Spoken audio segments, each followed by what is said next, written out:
এক বাটি দুধের সর নিয়ে নিয়েছি। কি করব বন্ধু, এটা কি আমি চিনি মাখিয়ে খাবো? না, দেখুন এটা থেকে আমি কি বানাচ্ছি। প্রথমে একটা থালা নিয়ে নিয়েছি, এর মধ্যে সরগুলো ঢেলে নেব। এরপর আমি হাত দিয়ে এটাকে ভালোভাবে মাখিয়ে নেব। মাখাবো এমনভাবে যাতে এর মধ্যে কোনো দানা বা গুটি না থাকে।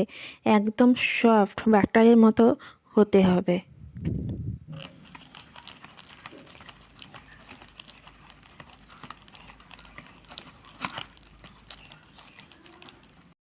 দেখুন কত সুন্দর সফট হয়ে গেছে। এরপর এর মধ্যে আমি ঠান্ডা জল ঢেলে 1 থেকে 1.5 ঘন্টার মধ্যে এটাকে রেস্টে রেখে দেব। 1.5 ঘন্টা পর দেখুন কি সুন্দর উপরে জলের উপরে এগুলো ভেসে উঠেছে। এরপর এই জলের উপরে ভেসে ওঠা যে মাখনগুলো আছে সেগুলোকে আমি হাত দিয়ে ভালোভাবে জল ঝরিয়ে ঝরিয়ে তুলে একটা কড়াইয়ের মধ্যে রেখে দেব।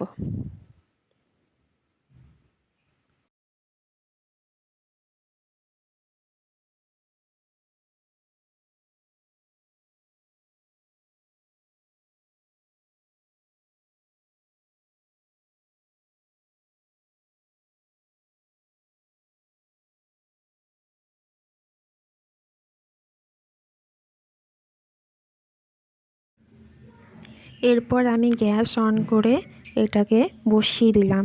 গ্যাসটা অবশ্যই মিডিয়াম অথবা লো ফ্লেমের মধ্যেই থাকবে।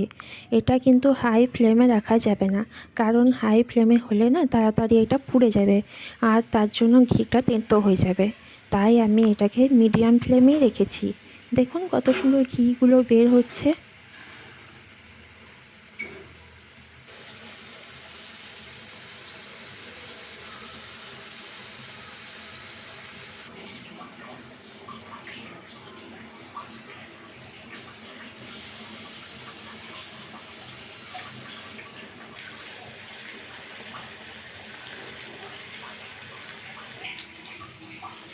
এবার আমি একটা চামচ দিয়ে একটু নাড়াচাড়া করে নিচ্ছি যাতে ওপরেরগুলো ঠিকভাবে ঘি বের হয়। দেখুন কত সুন্দর ঘিগুলো বেরিয়েছে।